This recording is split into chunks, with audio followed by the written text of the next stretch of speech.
Hoggansi gandatti gale kun dhugaatti isaan hoggansa gootota. Ummanni keenya ganda isaa keessatti waan isaaf dhufe galee fi socho'ee bahee simatee waajjira yeroo gabaabaatti waajjira sirreessee bakka isaan jiraatan sirreessee karaa qabsiisuuf akkaataan inni itti deeme dhugaatti raajidha.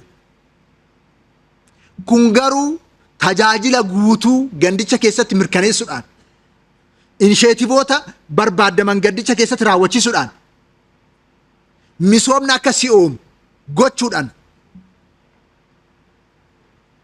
gandi sun akka waa hundaan of danda'u taasisuudhaan hojii qabatamaatti jijjiiramuu qaba. Ganda deemuun keenya qofti jijjiiraman fidu.